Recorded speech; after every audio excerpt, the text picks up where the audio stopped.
सफ़रे गुन किस्त नंबर 42। मिल जाए मुझको अगर साथ तेरा तो भूलूं मैं सारा जहां। जो गारा तारा जो बाला तारा रंगीला तारा रंग दे बजोई तारी वार दे। जो गारा तारा जो बाला तारा रंगीला तारा रंग दे बजोई तारी वार दे। हाल में इन सब ने कमाल की महारत से स्टेप लेते हुए डांस मुकम्मल किया और एकदम से पूरा हाल लाइट से रोशन हो गया। जबकि जहांजेब और मुग्धा मुँह खोले इन सबको देख रहे थे। मतलब इन्हें यकीन ही नहीं हो रहा था कि डांस इन्होंने प्लानिंग से किया है। असल बात तो ये थी कि इन्हें मालूम ही नहीं था कि उन्होंने शादी के डांस के लिए पहले से प्रैक्टिस कर रखी है। हाल में मौजूद तमाम लोगों ने तालियां बजाकर इन्हें इनके डांस की दाद दी थी, जबकि सब मुस्कुराते हुए स्टेज से उतरे थे। और एक बार फिर हाल की लाइट्स बंद हो गई थी। हाल में म्यूजिक प्ले हुआ और एक लाइट रोशन हुई जो सामने स्टेज पर जाती थी, जहां पर अलीजा और इफ्रा चलती हुई आ रही थी। दिल खो गया हो गया किसी का, रास्ता मिल गया खुशी का।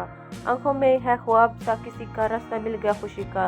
रिश्ता ने बादल छू रहा है, खींचे मुझे कोई डोबी दूर। तेरी और तेरी और तेरी और हाय रब्बा तेरी और तेरी और तेरी और। अलीजा और इफ्रा बहुत सिंपल से स्टेप लेती हुई कमाल की महारत से डांस किया था, जबकि एक बार फिर से हाल में तालियों की आवाज़ गूंजी थी। मेहंदी का फंक्शन ख़त्म हो चुका था और सब वापस अपने अपने घर को आ चुके थे। अलीजा बेतहाशा थक चुकी थी। इसमें तो इतनी भी हिम्मत नहीं हो रही थी कि वो उठकर कपड़े ही चेंज कर ले। अभी वो उठने का इरादा रखती उठकर बैठी ही थी कि इसे कमरे में किसी की मौजूदगी का एहसास हुआ। एकदम से अलीजा के दिल में एक डर सा पैदा हुआ। अलीजा ने मुड़कर पीछे देखा तो इसकी चीख निकलती निकलती रह गई, क्योंकि इसके बिल्कुल पीछे मुग्धम बैठा हुआ था और कब से इसकी एक एक हरकत नोट कर रहा था। आप यहाँ क्या कर रहे हैं? अलीजा अपने डर पर काबू पाती मुग्धम को घूरते हुए बोली। मैंने सोचा कि मेरी बीवी काफ़ी थक गई होगी, इसकी कुछ हेल्प ही करवा दूँ। मुग्धम बेनियाजी से कहता इसे अपने साथ खींचता हुआ लेट गया। छोड़े, मुझे चेंज करना है। अलीजा इसकी हिसार से निकलते हुए बोली। कर लेना बाद में चेंज, अभी तक तो तुम्हारे मजाजी खुदा ने तुम्हें अच्छे तरीके से देखा तक नहीं, पहले जी भर के देख तो लेने दो, फिर चेंज भी कर लेना। मुग्धम अपना हिसार मजीद तंग करते हुए बोला। मुझे नींद आ रही है। अलीजा मुग्धम की जानिब देखते हुए बोली। सो जाना बाद में। मुग्धम इसके दोनों हाथ अपने हाथ में पकड़ते सामने करते हुए बोला, जबकि अलीजा खामोश हो गई थी। वो बहुत थक चुकी थी, मजीद बहस नहीं कर सकती थी। बोला था ना ढूंढ लूंगा, मेरे लिए ये मुश्किल काम नहीं है। मुग्धम अलीजा की हथेली पर अपने लब रखते हुए बोला, जहाँ पर मुग्धम का नाम लिखा हुआ था, जबकि अलीजा एकदम से चौंकी हुई मुग्धम की तरफ देखने लगी। क्या मतलब, आपने ढूंढ भी लिया इतनी जल्दी? वो हैरान होते हुए बोली। तो मुग्धम के चेहरे पर मुस्कुराहट रेंग गई। हाँ बिल्कुल मेरी जान। मुग्धम इसके दिल कश सरापे को देखते हुए बोला। ऐसे कैसे हो सकते हैं? अलीजा को तो यकीन ही नहीं हो रहा था। ऐसे मुग्धम बोलता इसके लबों पर झुक गया, जबकि अलीजा की सारी नींद एक सेकंड में उड़ी थी। मुग्धम इसके लबों पर अपना लम्स छोड़कर पीछे हटा। तुम्हारी हर अदा जानलेवा है बेगम। इसके नम होंठों को अंगूठे से रब करते हुए बोला। मीर बहुत मोहब्बत से पुकारा गया। जी जाने मीर। मुग्धम मोहब्बत से चूट लहजे में बोलता इसके हर एक नकोश को लबों से छूने लगा। मैं बहुत थक गई हूँ, मुझे चेंज करना है। अलीजा नींद से डूबी हुई आवाज़ में बोली, क्योंकि अब तो पक्की बात थी कि अगर वो अब चेंज करने के लिए नहीं उठती तो इसने इधर ही सो जाना था। इसकी नींद कैसी थी मुग्धम बहुत अच्छे से जानता था। चलो जाओ चेंज करके आओ। मुग्धम इससे प्यार से बोला। उठ बैठा। अलीजा भी फौरन उठती चेंज करने चली गई। अलीजा चेंज करके बाहर निकली तो मुग्धम अभी भी वहीं पर ही बैठा था। इधर आओ मेरे पास। मुग्धम ने अलीजा को अपने पास आने का इशारा किया तो अलीजा ने इसके करीब बैठ गई, जबकि मुग्धम इसे साथ लेता दोबारा लेट चुका था। चलो सो जाओ, अब सुबह हमारी बारात भी है। मुझे मेरी बीवी बिल्कुल फ्रेश मूड में चाहिए। मुग्धम अलीजा से बोलता इसके बालों में उंगलियां चलाने लगा, जबकि इसकी बात सुनते अलीजा हौले से मुस्कुरा दी और अपनी आंखें बंद कर गई। ये इसकी उंगलियों का ही जादू था कि वो 2 मिनट के अंदर अंदर नींद की वादियों में उतर चुकी थी। इसकी भारी सांसों से मुग्धम को पता चला कि वो सो चुकी है। इसके माथे पर मोहब्बत से लब रखता, इस पर कंबल दुरुस्त करता उठ खड़ा हुआ और एक आखिरी भरपूर नज़र इसके वजूद पर डालता। जिस रास्ते आया था उस रास्ते से वापस चला गया।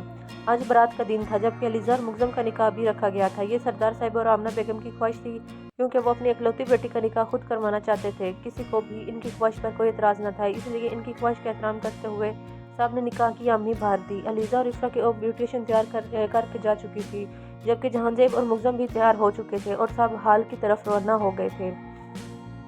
ब्राइडल रूम का दरवाज़ा खुला और मौलवी साहब के साथ सरदार साहब और अलीजा के चारों भाई रूम में दाखिल हुए, जबकि अलीजा के चेहरे पर लाल रंग का घूंघट था। अलीजा सरदार शाह को आपको मुग्धम मीर अहमद से जिक्र रजुल वक्त चाह से लगा था खैर मुकर्रर पाया गया है कि आपको कबूल है। मौलवी साहब की आवाज़ रूम में गूंजी। अलीजा की दाईं जानिब सरदार साहब, जबकि बाईं जानिब उमर और आसिम खड़े थे और अली और अहमद इसके ठीक पीछे खड़े थे। अलीजा के सर पर सरदार साहब ने हाथ रखा तो इसकी आंखें बेसख्ता नम हुई थी। बेशक इसका निकाह पहले हो चुका था, मगर ये वक्त हर लड़की के लिए बहुत मुश्किल होता है। इसकी भी ख्वाहिश थी कि इसके निकाह में इसके बाबा और इसके اور اس کے بھائیوں کی موجودگی میں ہو، مگر ان سے بچھڑنے کا غم اس کی آنکھوں میں نم کر گیا، جبکہ عاصم احمد علی کی بھی آنکھیں نم ہو گئی۔ رضامندی دو بیٹا سردار صاحب علیزہ کے سر پر شفقت سے ہاتھ رکھتے ہوئے بولے، قبول ہے۔ علیزہ نے نم آواز میں بولا، علیزہ سردار شاہ، آپ کا ملزم میر احمد سے سکہ راج الوقت 50 لاکھ حق مہر مقرر پایا گیا کہ آپ کو قبول ہے؟ مولوی صاحب نے دوسری بار پوچھا۔ قبول ہے۔ علیزہ نے دوسری بار بھی رضامندی دی تھی۔ علیزہ سردار شاہ، آپ کو ملزم میر احمد سے سکہ راج الوقت 50 لاکھ حق مہر مقرر پایا گیا ہے کہ آپ کو قبول ہے؟ مولوی صاحب نے آخری بار پوچھا۔ قبول ہے۔ علیزہ آخری بار اپنی رضامندی دیتی، آج دوسری بار، مگر اپنے دل و جان سے ملزم میر احمد کے نام ہو چکی تھی۔ مولوی صاحب نے نکاح نامہ علیزہ کی طرف بڑھایا تو علیزہ نے اس پر سائن کر دیے اور پھر وہ سب وہاں سے نکلتے ملزم کی جانب بڑھے۔ ملزم میر احمد، آپ کو علیزہ سردار شاہ سے سکہ راج الوقت 50 لاکھ حق مہر مقرر کیا جاتا ہے کہ آپ کو قبول ہے؟ قبول ہے۔ ملزم کا پورا آج خوشی سے جھوم رہا تھا۔ ملزم میر احمد، آپ کو علیزہ سردار شاہ سے سکہ راج الوقت 50 لاکھ حق مہر مقرر کیا جاتا ہے کہ آپ کو قبول ہے؟ قبول ہے۔ اسے آج اس کی محبت مل چکی تھی۔ ملزم میر احمد، آپ کو علیزہ سردار شاہ سے سکہ راج الوقت 50 لاکھ حق مہر مقرر کیا جاتا ہے کہ آپ کو قبول ہے؟ قبول ہے، جی قبول ہے۔ ملزم کو آج اپنا آپ مکمل لگا تھا۔ اسے لگ رہا تھا ساری جہاں کی خوشیاں اس کے دامن میں بھر دی گئی ہوں۔ ملزم نے نکاح نامے پر سائن کیے اور اپنے سائن کے ٹھیک اوپر علیزہ کے سائن دیکھے تو اس کا دل اپنے رب کے آگے سجدہ ریز ہو گیا۔ فَبِأَيِّ آلَاءِ رَبِّكُمَا تُكَذِّبَانِ، اور تم اپنے رب کو کون کون سی نعمتوں کو جھٹلاؤ گے؟ اگر آپ نے اب تک میرے چینل کو سبسکرائب نہیں کیا تو میرے چینل کو سبسکرائب کریں، لائک کریں، شیئر کریں اور بیل آئیکن کو دبائیں۔ اور جو لوگ میری ویڈیو دیکھتے ہیں ان کو بہت تھینک یو، شکریہ، اللہ حافظ۔